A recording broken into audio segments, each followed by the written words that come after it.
right, everybody, welcome to another episode of Chamber Chat. I got a very special guest in the car with me today. I'm going to let him introduce himself, and we'll kick it off from there. Sure. I'm Gabe Johansen, and I'm with SMI Real Estate and Property Management. So, for those people who don't know what SMI is, give us the rundown. Sure. Well, we actually started in 1976 in Albany, of all places, so not far from here. Our corporate office is now in Kaiser, but we serve the greater Willamette Valley from McMinnville, Newburgh, down into the Corvallis, Lebanon, Sweet Home area. And we're a real estate brokerage. We broker in all asset types, but we have a focus, I guess, a heavy focus on multifamily. Mm-hmm. We're a management company, again, a focus on multifamily. We do manage commercial buildings as well. And then we've recently launched SMI Capital, so now we're doing commercial debt. So we're helping folks with their lending needs as well. Oh, right on. When did you start that? We've been doing kind of a soft launch over the last year and a half, and we're just officially coming out with it right now. Okay. Yeah. So when you're talking multifamily, you're obviously not talking duplexes and things. You're talking big apartment complexes. Sure, we right? do. I mean, we do broker a lot of duplex business. We do manage some, but primarily we're in the management side. We're managing larger community properties. Okay. And so the management of it, again, for those who may not be familiar, what is that? What do you do? Sure. Yeah, a lot of people are afraid to invest in real estate because they think that they can imagine they're going to be... Because the real estate market's terrible right now, right? Or yeah. it was great and now it's crashing. I don't know. The thought of having to pay all the bills if your tenant moves out, or to have to be over there in the middle of the night fixing a toilet, or spending all your weekends painting a unit or something doesn't appeal to a lot of people. So property management is great because we basically take care of everything for you. Just charge a flat fee based on the income of the property. Usually we're able to increase your cash flow, so it's almost a net gain. You do less work and make more money, and you don't have to worry about anything. We take care of all the maintenance, we collect all the rents, we place all the tenants, we do all the screening, deal with all the riffraff. And so there on some level we have some owners that like to be more involved, and we're happy to have them. That's more of an asset management style, where you have owners that want to have regular meetings and help steer which way the property is going. Then we have other owners that literally buy properties, throw us the keys, and sail off into the sunset, and we just mail them checks. They're sitting off on their island and good. So, but I think, and you touched on it just then, I think when people think about, especially an apartment complex, I mean, you've got to be a bazillionaire to own one of these things. And then again, the management's crazy, and then what if, this happens or this happens, and you guys literally do you source apartments? If I got a pot of money and I was just like, hey, go find me an apartment? Start to finish. So if you came to us and you said, and it's not as hard as you might think. Right. A lot of people put together partnerships or raise money.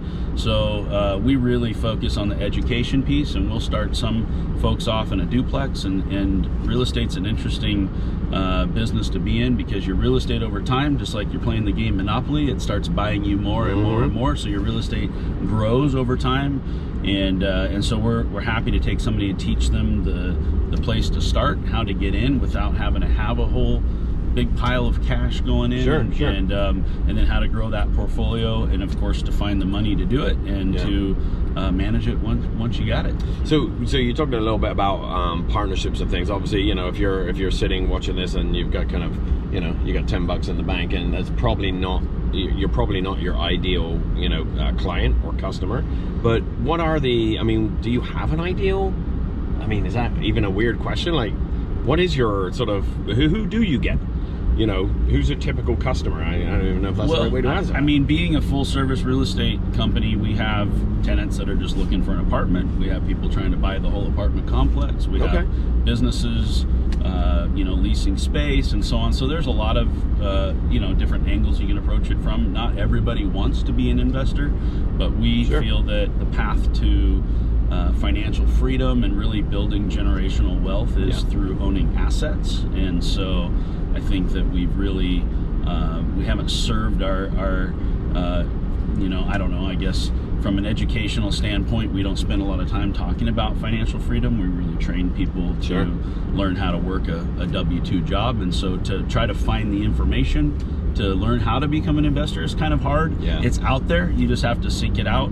And so we love sitting down and having those conversations, and anybody listening to this that wants to grab a cup of coffee, I'll talk your ear off and tell you all the reasons why you want to own real estate. But it's really an amazing thing. And it does, some people, they buy a rental house or a couple duplexes or something, and that's fine for them. And other people want to own hundreds or thousands of units or big commercial buildings. And so I think real estate is as unique as people are. So, personalities are infinitely unique, and real estate deals are unique, and the ways you put them together are also unique. So it's a fun puzzle to piece all that together. Well, and as we, and it's maybe not typical to say, as a generation is passing away, they always, a lot of people pass away, but there are a significant number of folks who just generationally were taught and do own their houses, parents, grandparents, and so now people coming into these properties, I think it's easy to be like, sweet, we'll just sell that and we'll rock and roll with it, right? Look at it, we got a whole bunch of money in the bank, but there's a big opportunity to create a rental property, right? Yeah, that's probably one of the biggest pain points of investors is not always the next generation is interested in doing what you did to build what you built. And so oftentimes, because of the tax code, the next generation gets a stepped up in basis, and they don't have to pay taxes, and they see that there's a big payday there to have, and rather than dealing with the property, they could just have a bunch of money, and I don't know that they realize sometimes that they might be shooting themselves in the foot by not hanging on to that asset or doing something different with it. But certainly it's harder today to own real estate than it was before. Specifically, home buyers are having a lot harder time getting into deals with the interest rate environment and the prices being as high as they are. So, I think that the key takeaway is if you're going the traditional path of save up a down payment and go to a bank and walk in and say, hey, can I borrow money to buy this? You're going to run into a lot of roadblocks. But if you really research and study, there are a lot of creative ways to do deals, and there are sellers that are willing to carry contracts. There's other ways that you can piece together a down payment. So if you really take the time to think about it, and you're driven and you really want to own real estate, there's a way to do it without having to save up a whole lot of money first. And would it be fair to say, just like I was thinking as you were talking, it's when we won the lottery, what would you do? You want to take a lump payment, which is half the value and less of take the annual annuities, right? So it's sort of like that get rich quick scheme. I mean, owning rental property is probably not a get rich quick scheme. No, I mean Carlton Sheets. Remember Carlton Sheets back in the day? Yeah. It's funny you use that phrase, because we actually call it a get rich slow program. But then it's your kids and then your grandkids, right? And all the generations. Yeah, if it's done right, and I think the succession planning is important in knowing what your heirs want to do. Owning and managing real estate is not for everybody. And so some people are really drawn to it, some people aren't. For most people, I think it's important to have at least part of your retirement to be income producing real estate, not just your home, but to own at least a couple of buildings that generate income as part of your overall strategy. But when you really look over the history of wealth creation, there has never been a bigger wealth creation tool than income producing real estate. So it really is a great way to generate a lot of equity. It's a great way to generate cash flow, and there's a lot of tax advantages to owning real estate. So I always recommend everybody to read Rich Dad, Poor Dad. It's a book you can read in one or two sittings. And Robert Kiyosaki wrote that book, and in the first chapter he makes a comment. He says that the rich aren't any smarter than you, they just play by a different set of rules. And what he's talking about is the tax code. So real estate very much has a tax play. You hear about everyone getting mad at Trump for not paying taxes and all this, and he says, well, I'm just following the tax code, right? So it is the tax code, I think, is about 1,500 pages long, and the first 7 pages tell you how to pay your taxes, and the rest of it tells you how to not pay taxes. A lot of that revolves around owning assets, and it's in the government's best interest for us, as investors, to own buildings, because they're not efficient enough to build or hold those assets or manage those assets themselves. So they need the private sector to have those, because the workforce needs a place to work and live. No, that's That's good stuff. In talking about the real estate industry, or no, the real estate market in general, obviously, you know, and I kind of joked earlier a little bit about it, but it's, you know, it's a long-term market, right? It's just not something, again, you hear crashes, you hear, you know, 2-3 years ago it was the greatest time ever to buy a house, you know. What's your thoughts on that? And this is not legal advice, just so you know, right? Do we have to put a disclaimer here? Yeah, Gabe said. I'll tell you this much. All I do every day, all day, from the time I wake up to the time I go to bed is real estate, and I'm not smart enough to time the markets. So if you can do it, give me a call. I want to have lunch with you, and you tell me how to do it. There are certain things that you can see sort of changing in the environment. You know, the residential world is obviously right now on pause because the rates are very high and the prices really haven't come down. It just is very simple. You know, I think 35 or 40% of potential home buyers from earlier this year no longer even qualify. So it's not that they don't want to buy a home, it's that they no longer qualify. Sure. Average mortgage payments have gone up about $1,000 this year. So when you talk about rents going up and you say, well, my rent went up $100 or $200, and that's, you know, it's really putting the squeeze on you. Think about, on the home ownership standpoint, how much harder it is to buy a home, median home price today, and then you put that up against the interest rates, which at one point were over 7%. No kidding. And that really just prices people out of the market. So that I believe that the interest rates will start to come down as inflation cools, and we'll probably see a bit of a you know, I wouldn't call it a crash, but a little bit of a correction in the pricing. Of the, I call it foam, the frothiness of the COVID era. Some of that wasn't all sustainable, and so some of that will come down. But all in all, we'll still end up, I think our buildings will be worth more than they were prior to COVID. So you look at office buildings, and I was going to ask you about that. That's a little bit of a different problem to solve, because a lot of people now are working remotely. They're trying to bring people back to the office. So we see a lot more vacancy in office space than we did before. I think that asset type would probably be one of the riskiest to go into in today's world. So let's talk briefly about this for a second, because it's you know, especially in Corvallis, you know, you're driving downtown Corvallis, there's it's, you know, hit and miss depending on which street you're on, but there's a decent number of empty buildings, right? There's obviously HP it's like, you know, driving through HP is like driving through parts of The Walking Dead. There's nothing there. Is that a market that's gonna bounce back? I mean, COVID kind of screwed that market. You know, all real estate is local, and so it's hard to say exactly how this will affect the entire country, but what we're seeing in bigger cities right now is a lot of that office that's sat vacant for a long time is now being repurposed as multifamily. So there is a housing shortage, and we need more attention, Corvallis. Pay attention to this part. A huge housing shortage that in our lifetimes we probably won't be able to correct. One of the reasons that makes multifamily so strong, and it's been so strong for so long, is the fact people need somewhere to live. It's very, very difficult to build units. It's difficult to find land that's easy to build on, and it's difficult to make it through the process to get through planning and get permits and raise the money. From a lending side right now, it's almost impossible to find lenders to get behind a new construction project. So these are all problems that will exacerbate our housing shortage crisis. And throughout the years, I hope that some of that will sort itself out. But this is a systemic problem that has no correction in sight in terms of curing the issue, which is we don't have enough. We don't have enough places for people to live.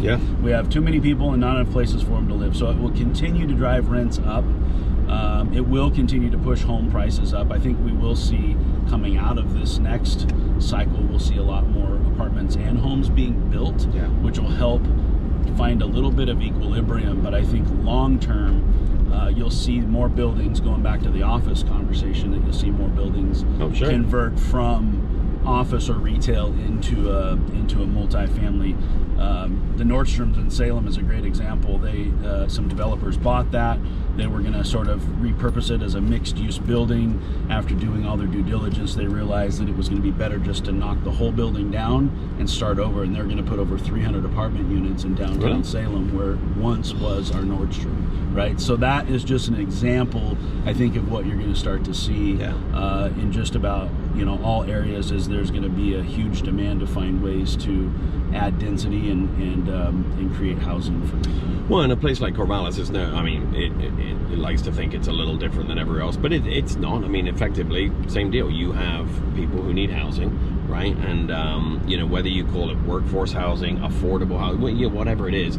I mean, you know, probably, you know, when you and I were growing up, it was almost like that. You know, you live with your parents and you get into an apartment, and it might not be a great apartment, and it might not be your end goal, but that it was almost not like a stepping stone, but there is some value to that, right? Yeah, before you've gotten married and had kids and you have dogs and you need a yard and all that, it's supposed to, I think, apartments were meant to be, like you said, a stepping stone. It's really meant to be something you start out in and you move up, and eventually you move on and form a family and you buy a house.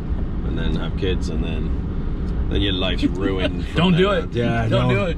Oh man, I got 2 teenagers at home. It's good. It's really cool. Well, cool. Hey, so we're a part of Chamber Chat. I'm sure you've done your research for the dozens of people that are going to be watching these things. You know, we obviously talk about the property management, you know, and learn about SMI and all that good stuff. But then we like to learn a little bit about the people behind the business. So if you're cool with us learning a little bit about yourself, is that cool? Yeah, sure. Right, let's start with a super tough one. Where were you born? Grow up? What was that? What was that old deal? Born in California. I spent my younger years. My dad was a car dealer in California. So we were in Fresno and Redding. Back and forth. His partners owned dealerships in both places, and so we'd move every couple of years. So that's kind of where my early years were. And then he decided... You know, Redding is the world's largest speed trap. Yes. Right. I have got more tickets in Redding. Yeah. My wife used to live in Sacramento. Yeah, used to live in Sacramento. So and they have that like freeway that kind of dips down. You know, that portion, every time I'm like an idiot. It's Redding. So now we're learning about Simon. He likes to drive fast. Exactly. But Redding, I'm telling you, man, Redding's a speed trap. I'm telling you. Well, it's a great place down there. Shasta Lake is there, and it's a wonderful place to live. But when I was, I think it was about 13 or 14, we moved briefly to Truckee, California, which is right outside of Tahoe, where the Donner Pass is. And my dad wanted to build a dealership there. We weren't able to get the land we needed, and so he went out to try to find a place for us to land, and he bought Salem Nissan. We ended up in Salem in the late 80s, and I worked in the car business for 20 years. So how was that? Hard. Really hard. Yeah. So yeah, 20 years in car biz. Family business is always hard. Car business is definitely hard. Combine those two things, and I spent 2 decades doing that and learned a lot, had a lot of fun. It was a real blessing to have that. But it was his dream, not mine. And so when he was ready to sell, first deal I ever brokered was I sold the car dealership. And then a friend of mine, Brian Miles, owned, and his wife Kathy owned SMI at the time. And he asked me, actually we were sitting in Bible study one day, and he says, "What are you going to do when you sell this dealership?" And I said, "I don't know, maybe I'll come help you sell apartments." And here I am. So it started off with him mentoring me. We spent 3 or 4 years together, and he taught me the brokerage side, and then we ended up investing in a couple deals together, and he taught me the investor side, and then he sold me the brokerage, and that was in 2016. Okay. And so he's not with it anymore. He's stepped away. Yep. And the management company is a separate entity, and they retained that for a few more years, and then decided it was time to retire. And so beginning of 21, I bought the management company. So you might have noticed that our branding has changed a little bit over the years. Our management company was called Shelter Management Inc. We now just call it SMI Property Management, just a little bit easier. And we've rebranded and brought the two companies back together again, you know, just to give a little bit more synergy between the two, and make the marketing message is a little cleaner and easier to understand. So you've been in sales for a while. Yeah, my whole life. Nice. Yeah. Yeah. That's really cool. My very first job was I sold Cutco. Oh, okay. You know the knives? Yeah, door to door. Yeah. As a student when I was at Oregon State. Did you do like the little cooking demonstrations? The demo? Yeah. No, I actually we weren't ever allowed to cook anything because liability or something. Okay. But yeah, there was these the scissors we would cut coins up to make like Chicago Bulls like that. That's a great education. Door to door selling. There might not be a better education in life than door to door selling. It was I always remember, and I wasn't that great at it, but I always remember like the highs were so high, right? But the sheer number of no's were just like, oh man, Yeah. High-end knives from a college kid who just knocked on your door. Yeah, you have to love that the high of selling enough to overcome all of the. I'm telling you, man. It was all the people slamming the door in your face. Yeah, it was fun. When you're at home, you done? You said you think about real estate from waking up to going to sleep. Hopefully that's not totally true. It is. Okay, fair enough. I do have a family. All right, fair enough. I love them, and I'm sure he likes you guys. But yeah, you just heard how much. When you're home and you're like, all right, we need to chill out. We're having a family, or we're having a family night or whatever. You pop in a movie or something. Maybe not necessarily a family movie, but what's your favorite movie? Napoleon Dynamite. Really? Yeah. All right. Why? What is that strange? It's not what I would have. Not what you're expecting. Not what I would have thought. I would have thought you'd be like an action movie guy, kind of like shoot 'em up, like blowing stuff up. I like that too. But Napoleon Dynamite. Good one. I think it's a masterpiece. I try to watch it at least once a year. I don't rewatch movies, but that one I have to watch regularly. Nice. And John Heater's from Salem, and he actually went to the same elementary school that my kids did. Oh. And so it's kind of like pictures up everywhere. No, there isn't. Surprisingly, yeah. That dude's a legend. Yeah, that's what I say. If you as we're talking about movies real quick, it's Christmas time or it's coming up. Favorite Christmas movie? Die Hard. There's your action blow-up movie. So we got into a debate yesterday about whether that actually, it's at Christmas, but is it a Christmas movie? Of course. I think so, right? My kid said Edward Scissorhands was, which technically, same deal. It's at Christmas. Yeah, it takes place at Christmas. It's just dark and weird. So we got your entertainment down when it's on a TV. When you're what's your ideal? You're sitting at home in the summer. Right, you're out back in the yard. You've had a good day. You're coming in, chilling out. You're popping on some music. What are we doing? What kind of music? Yeah. Oh my goodness. Well, is my wife home or is it just me? Oh. Let's say she's on her way home, so you have a few minutes before you turn it. We have a similar taste in music. Right. At home, we're normally playing Lionel Richie or something on the yacht rock radio is fun. So we love that sort of era of music. But I like all types of music. So little Genesis? Sure. All right. Yeah. Lionel Richie, that's another good one. Lionel Richie is he's amazing. Do you have a favorite song of his? I don't know. I can't say. No. He was you remember when his what was it, the Dancing on the Ceiling music video came out? Yep. And I remember as a kid just being blown away. I'm like, how are they doing this? What is happening here? It was just amazing. We got to see him play live in Portland a couple of years ago. He actually was on tour. How old is he now? He's getting on a bit, right? He's been doing, I think he said it was his 50th year or maybe more of performing. It's amazing. But I bet it was pretty cool, huh? It was very cool. And he has the energy of a 20-year-old. Really? Yeah. That's cool. It's amazing. I do like him on the the Voice.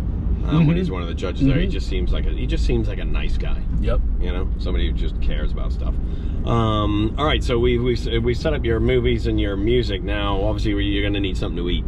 I say it every time. I got to find out a different way to phrase this. What's your death row meal? It's your last meal. Last meal. You're looking down at a plate. What is on that plate? Oh my goodness. Come on. My wife's a nutritionist. Oh man, so it's kale. So yeah, that's what she would want me to eat. Your wife's not involved in this. Yeah, I'm a simple guy. I think I would just eat pizza, honestly. Oh yeah? Yeah. What type of pizza? Probably just pepperoni pizza. Really? Yeah. All right, that is particularly simple. Yeah, I don't think I'd need anything more than that. Plus, I'd be a little stressed out if they're about ready to put me under. Yeah, that's true. I don't know if I'd have much of an appetite. Yeah, it was kind of sucks. Actually, no one's ever responded with that part. That's actually, yeah. I guess that is something to think about.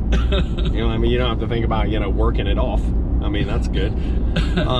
Hey, if you're, what's the best place you ever visited? I love Maui. Okay. My wife and I, that's our thing if we're going to spend some time and get away. And we still end up working while we're away, but it's our goal. We'll always be Oregonians and we'll be here, but I think that at one point we'd like to spend more time if we could pull it off and be snowbirds or spend a little more time somewhere else. Would you ever want to live there? I think so. Maybe not full time, but part of the year. It's if you haven't been, it's a magical place. Yeah, I've been to Oahu, but never.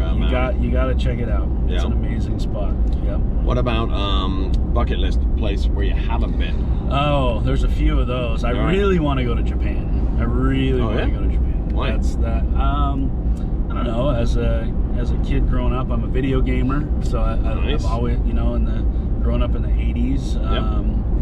And just my dad was selling Japanese cars. We were a Nissan dealer in Salem, right, so I'm really into the Japanese car scene, and I'm drawn to their culture. They have a very interesting way of doing things. They're perfectionists, and I don't know. I'm intrigued by them and their culture and the language. I took a couple of years of Japanese. Oh, right on. I did not learn anything.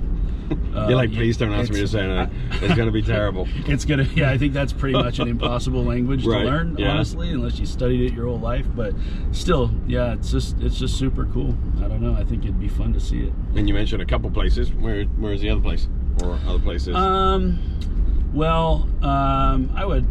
I would love to see all sorts of things. We haven't got to that age of life yet, really, where we're ready to go off and see it all. But I think, you know, to see London and just to go see the normal spots. Now, are you a guy who when you go, you can just chill by a pool and stuff, or I gotta be out sightseeing? I gotta be going. Yeah, chilling doesn't work for me. I stopped playing golf this year because it gives me too much anxiety. I have to, after a few holes, I have to go send emails to calm myself down. It's not because golf gives me anxiety. It's because that's the messed up way. I'm backwards. Yeah. Who does that? Yeah, literally. I think there might just be too much going on in my world. When I go pick up a golf club, I feel like I'm. What am I missing? Yeah, there's some. Yeah. It's probably an unhealthy relationship to me in my email inbox. Yeah, that is rough. So you do, and actually that was part of what maybe we just got a little insight then. When you're not working, which apparently you always are, what do you like to do just for fun? Is it golf? No.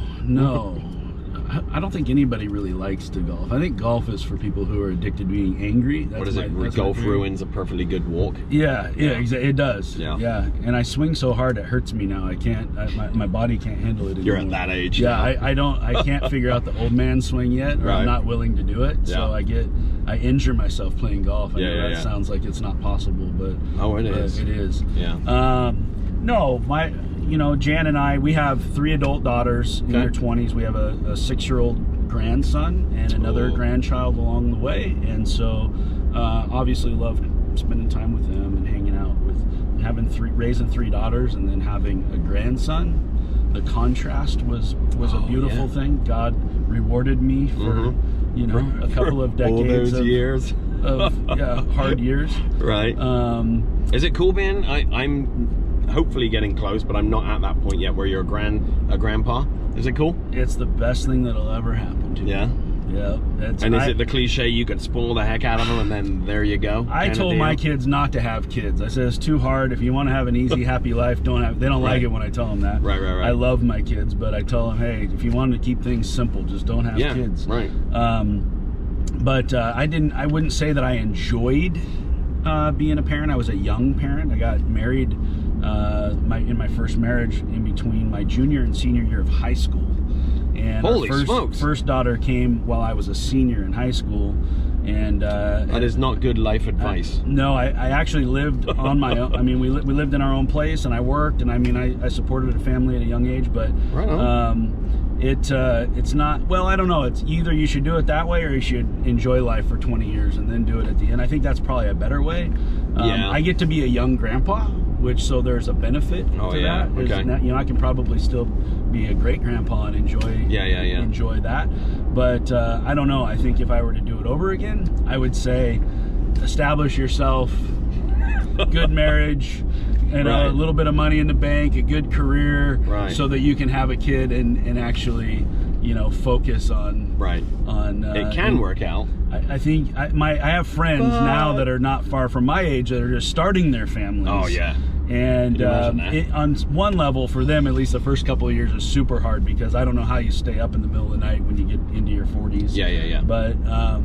But I think that on another level, when you see this, the way that they're able to take trips and enjoy, and I don't know, I think it's probably better to wait, but who knows? I mean, we were made. It's physically possible from the time you hit puberty. So I don't know. I mean, there must be a reason. There's a design element there, right? That we were made to reproduce at a young age. So. Yeah. We've got like 2 older teenagers now, and actually a 22-year-old, but it's the 2 older teenagers, and it's the same deal. We're not like, oh, we can't wait till they're gone, but it's kind of like, can you imagine having like a 1-year-old now?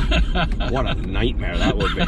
I would love grandkids, because again, you're like, all right, I'm done, thank you. Get past the up at night and changing diapers, and we're cool. Yeah. Like. Oh, totally. But that 2 or 3 years old, man, that would be a killer now. Hey, as we're wrapping up here, I think we can probably agree, I think everybody could agree that the last 2 or 3 years hasn't been ideal for most people, right? And shoot, I mean, you're probably better placed to mention it in terms of a professional standpoint than anyone in the industry that you're in. But let's start with professional, and then maybe jump on the personal side. What's something that came out of COVID, came out of the last 2-3 years that has been great, amazing, has changed for the better for you? Because there's a ton of bad stuff. Well, I mean, I would not have had the opportunity to even buy the company that I own today if it weren't for COVID. So that was one of the deciding factors. My predecessors were, they were worn out when COVID hit. They were done. They didn't want to do it anymore. And the rules were changing every single day. And I mean, it's amazing to see just the policy book that comes out of having to deal with all the things that happen especially in the rental side of the market. Oh yeah. And eviction moratoriums and going after landlord compensation money and all that stuff. It was really an interesting time for me to come into property management. Of course, I didn't know any different because I hadn't been in management before. So it was just, for me, it was normal. But blissful naivety. Right? It didn't seem that bad. I thought it was like, we got through it. Yeah. Well, that's a good thing, though, right? I mean, that's a cool thing to come out of it. Yeah, I mean, it ultimately it was life changing in a very positive way for me. It did a lot of good things, and from a real estate perspective, there were a lot of deals available. The real estate market, we did a lot of transactions in the last couple of years, so we had record years in the brokerage. Yeah. So it was sort of weird running around and trying to figure out when we could take masks off and when you can go to parties and stuff again, but just purely from a professional side, I say it was nothing but positive. Now we're now in the reckoning. This is what happens after you get too loose of monetary policy for too long, and they pump too much money into the system. Sure. And I think we've got a while before we're gonna sort this out. But now we have to deal with it. And I think we will. I don't think it'll be very long before we get it sorted out. Yeah, we'll figure it out. What about on a personal level? Well, to try three minutes a day. Try to divide me from my professional life. Right, exactly. So, we might have to think about that one for a minute. I don't know. Professionally, I was blessed to not lose anybody in the pandemic. We had a few people get pretty sick, and it was kind of scary, but all in all, my family's healthy, and so I really feel for the people that did lose family members and stuff. But yeah, I mean, I know that a lot of people made changes coming out of COVID or going into COVID. It really sort of got people to stop for a minute and think about, like, what am I really doing? What do I really want to do? Reassess. And so it's interesting when the whole culture sort of does that at once, how many things change. And so that's true. I'm blessed. My relationships are solid, and the businesses are solid, and things for me it came out good. But I do feel for those that, there were a lot of divorces and a lot of businesses that went under, and I have a lot of friends that own restaurants that just really, I mean, talk about getting affected. Industry. I don't know if you've interviewed somebody from the restaurant industry, but man, I bet they have some horror stories. Yeah, that was rough. But no, there's some good things. There's been some good stuff to come out of this. It's cool. It's fun. Well, hey, I want to thank you for sitting and chatting with us for a bit and learn a little bit more about SMI. Oh, real quick, if they need to get a hold of you or Dawn or whoever, how do they do that? Sure. So SMIRE.com is our website, and then if you want to go to the management company, that's just SMIProperty.com. All of our email addresses and phone numbers are right there for you to reach us, and we'd love to help you any way we can in regards to real estate needs. Awesome. Well, I want to thank you guys for joining us for another episode of Chamber Chat, and we will see you next time. See you later.